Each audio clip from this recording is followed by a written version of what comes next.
नमस्कार, मैं रचना शर्मा। चढ़ती कला टाइम टीवी देख रहे सभी दर्शकों का स्वागत करती हूं। आप देख रहे हैं हरियाणा के समाचार। समाचारों की शुरुआत से पहले एक नजर आज की मुख्य सुर्खियों पर।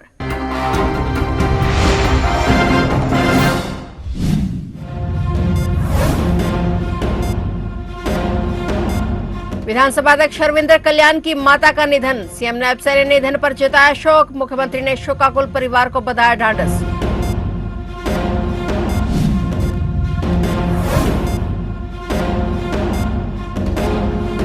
अंबाला एसटीएफ की बड़ी कार्रवाई। विस्फोटक के साथ 3 युवक गिरफ्तार। एसटीएफ ने दहलाने की बड़ी साजिश की नाकाम।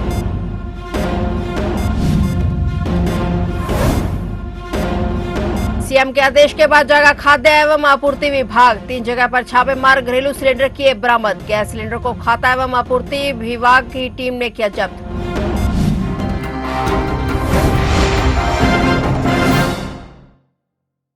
और अब समाचार विस्तार से। हरियाणा विधानसभा अध्यक्ष हरविंदर कल्याण एवं हरियाणा राज्य चुनाव आयोग के मुख्य आयुक्त देवेंद्र कल्याण की माता जी का निधन हो गया है। 86 वर्षीय स्वर्गीय श्रीमती प्रेम कल्याण का जीवन सादगी, धार्मिक आस्था और सामाजिक सेवा से परिपूर्ण रहा। अपने जीवन काल में उन्होंने समाज के गरीब, जरूरतमंद और दुखी लोगों की सहायता करने में सदैव अग्रणी भूमिका निभाई। उनके निधन से परिवार ही नहीं बल्कि क्षेत्र के सामाजिक और धार्मिक वर्गों में भी गहरा शोक व्याप्त है। हरियाणा के तमाम नेताओं ने शोक व्यक्त करते हुए कहा कि ईश्वर से प्रार्थना है कि दिवंगत आत्मा को अपने श्री चरणों में स्थान दे और शोकाकुल परिवार को इस दुख को सहन करने की शक्ति प्रदान करे। वहीं हरियाणा के मुख्यमंत्री नायब सिंह सैनी ने भी शोकाकुल परिवार को ढांढस बंधाया और प्रभु से दिवंगत आत्मा को अपने श्री चरणों में स्थान देने की कामना की। सीएम नायब सैनी ने कल्याण परिवार के प्रति संवेदनाएं व्यक्त की।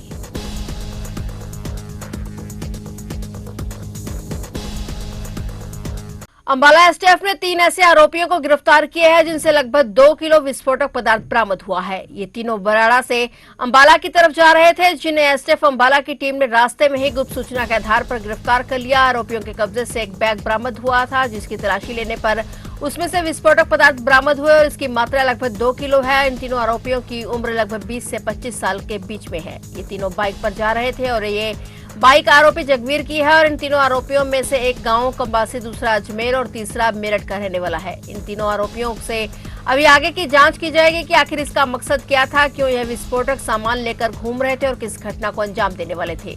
आज हमारे एसटीएफ अंबाला यूनिट के इंचार्ज प्रतीक कुमार को इन्फॉर्मेशन मिली थी कि 3 लड़के कोई एक्सप्लोजिव लेके और सस्पेक्टेड यहाँ मतलब बराड़ा की साइड आए हुए हैं और अंबाला की तरफ जाएंगे।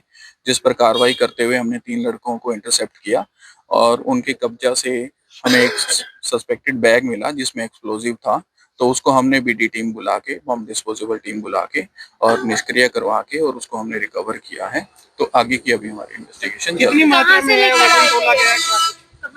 अभी तोलने पर ये 2 केजी के अराउंड है, 1 किलो 975 ग्राम। कितने लोगों को गिरफ्तार किया? हमने 3 लोगों को इंटरसेप्ट किया है। बाकी और इन्वेस्टिगेशन। कहाँ से लेकर आए थे? इनमें से एक कंबासी गांव का रहने वाला है, एक अजमेर का रहने वाला है और एक मेरठ का रहने वाला है। कहाँ से ये लेकर आए थे? इनके लिंक वो कहाँ पे? उसके बारे में अभी आगे तफ्तीश करेंगे। आगे कोई वाहन में बरामद हुआ? हाँ, मोटरसाइकिल पे थे तीनों लड़के। मोटरसाइकिल लोकल है या बाहर का? वो इसमें से एक आरोपी है जंगवीर, उसका है। किसी घटना को अंजाम देना था? हाँ, वो अभी हमारे को इन्वेस्टिगेशन में सामने आएगा। एलपीजी गैस की कमी के चलते जहां पूरा देश लाइनों में लगा है, वहां फतेहाबाद में भी लोगों को बुकिंग करवाने के बाद भी गांव में सिलेंडर गैस मुश्किल से मिल पा रहे हैं। लेकिन फतेहाबाद में घरेलू गैस का इस्तेमाल कमर्शियल से धड़ल्ले से हो रहा है और इसको लेकर आज फतेहाबाद का खाद्य एवं आपूर्ति विभाग नींद से जागा और उसने कई जगह पर छापेमारी की। इस दौरान फतेहाबाद के खाद्य एवं आपूर्ति विभाग ने शहर के बस स्टैंड से मिष्ठान भंडार और चाय की दुकान से 2 घरेलू गैस सिलेंडर बरामद किए, जिनका इस्तेमाल कमर्शियल के तौर पर किया जा रहा था। वहीं फतेहाबाद के वीगर रोड पर स्थित एक नमकीन भंडार पर भी चेकिंग के दौरान घरेलू गैस का इस्तेमाल कमर्शियल में किया जा रहा था। इसके बाद 3 गैस सिलेंडरों को खाता एवं आपूर्ति विभाग की टीम ने जब्त कर लिया है। विभाग द्वारा चेकिंग अभियान चलाया जा रहा है।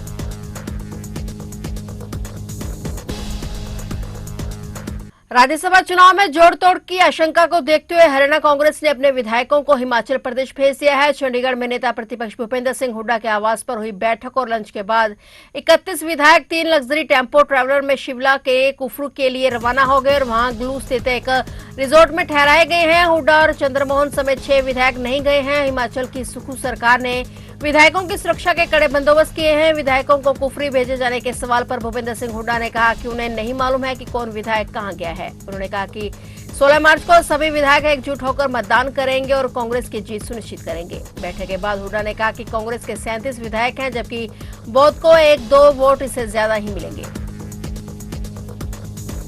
हरियाणा सरकार द्वारा राज्य में गेहूं की सरकारी खरीद आगामी 1 अप्रैल से आरंभ होगी। खाद्य नागरिक आपूर्ति एवं उपभोक्ता मामले विभाग के मुताबिक भारत सरकार द्वारा गेहूं की खरीद सुचारू रूप से करने के लिए राज्य में 416 मंडियां खरीद केंद्र खोले गए हैं। राज्य की मंडियों खरीद केंद्रों पर खाद्य नागरिक आपूर्ति एवं उपभोक्ता मामले विभाग, HAFED, Haryana warehousing corporation और खाद्य निगम द्वारा गेहूं की खरीद का कार्य किया जाएगा। उन्होंने बताया कि राज्य सरकार द्वारा खाद्यान्नों की खरीद प्रक्रिया को अधिक मजबूत करने हेतु वर्तमान में कार्यरत ई खरीद पोर्टल को अपग्रेड किया गया है, जिसके अंतर्गत कई नए प्रावधान किए गए हैं। उन्होंने कहा कि राज्य सरकार के किसानों के प्रति हितों को देखते हुए वह पूर्ण प्रतिबद्ध है और किसानों को अपनी उपज की बिक्री में राज्य सरकार किसी प्रकार की असुविधा नहीं होने देगी। बता दें कि हरियाणा सरकार ने किसानों को बड़ा तोहफा देते हुए गेहूं का समर्थन मूल्य 160 रुपए बढ़ा दिया है, जिससे किसानों को राहत मिलने की उम्मीद।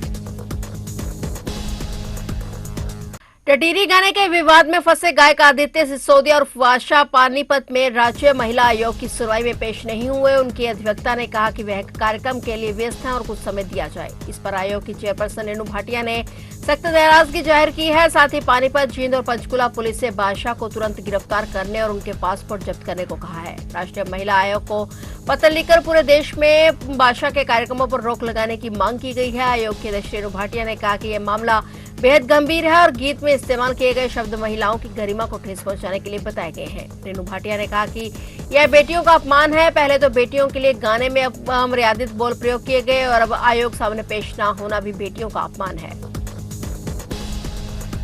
कुरुक्षेत्र में नाबालिगा से दुष्कर्म करने के एक मामले में अतिरिक्त सत्र न्यायाधीश की अदालत ने फास्ट ट्रैक कोर्ट में बड़ा फैसला सुनाते हुए दोषी को उसकी अंतिम सांस तक जेल में रहने की कठोर सजा सुनाई है। कोर्ट में पुराने केस में 5 वर्षीय बच्ची से दरिंदगी के दोषी जिला कैथल के भागल निवासी विक्रम उर्फ विक्की पर 2.5 लाख रुपए का जुर्माना भी लगाया गया है। ये मामला 2 जून 2023 का है, जब दोषी ने पिहोवा इलाके से 5 वर्षीय मासूम बच्ची के साथ दरिंदगी की थी और वहां से फरार हो गया था। घटना का खुलासा तब हुआ जब एक स्थानीय पार्षद ने पुलिस को इस घटना के बारे में सूचना दी। जांच के दौरान पुलिस ने सीसीटीवी फुटेज खंगाले, जिसमें दोषी बच्ची का हाथ पकड़कर उसे ले जाता हुआ साफ दिखाई दिया। यही सीसीटीवी फुटेज अदालत में दोषी को सजा दिलाने के लिए अहम कड़ी साबित हुई। अदालत ने आरोपी को अंतिम सांस तक जेल में रहने का सख्त आदेश दिया है।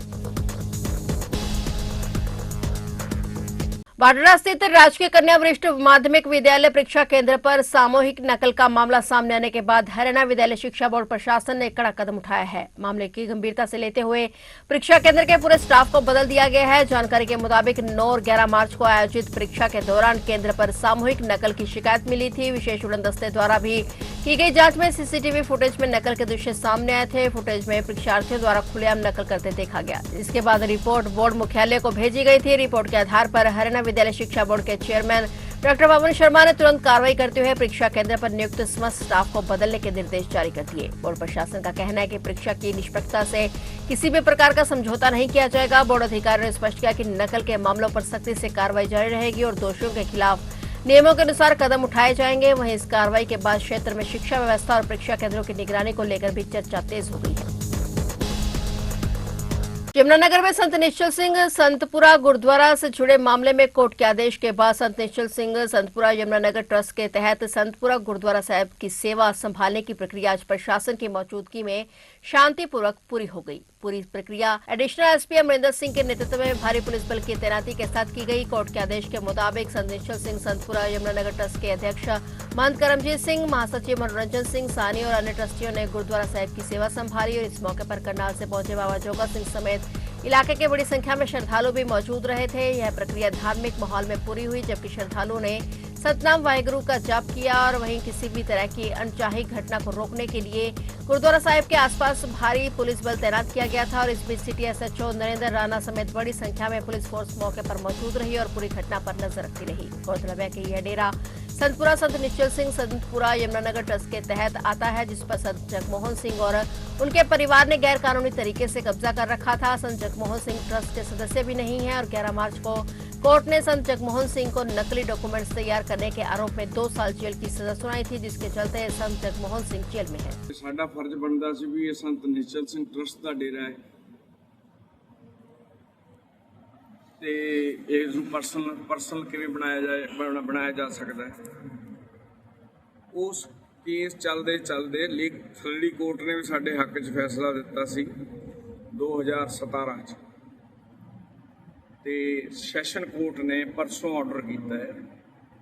ਇਹਦੇ ਵਿੱਚ ਉਹਨਾਂ ਨੇ ਮੰਨਿਆ ਇੱਕ ਡੇਰਾ ऑनर और पोजेशन ट्रस्ट का हैगा, ट्रस्ट ही दा मालिक है और बंदा नहीं हो सकता। कितनी लंबी लड़ाई लड़नी पई, कितने साल इंतजार करना पड़ा? तुम देख लो आप 2002 तो हुण तक चलता ही पिया काम। और पूरी तरह सेवा संभालने दी इजाजत मिल गई? हाँ जी, पूरी अगे असी करते पे सीगे, सिर्फ डेरा का सिस्टम सीगा, भी अपने कोल ही सीगा, अद्धा अंदर डेरा अपने कोल है।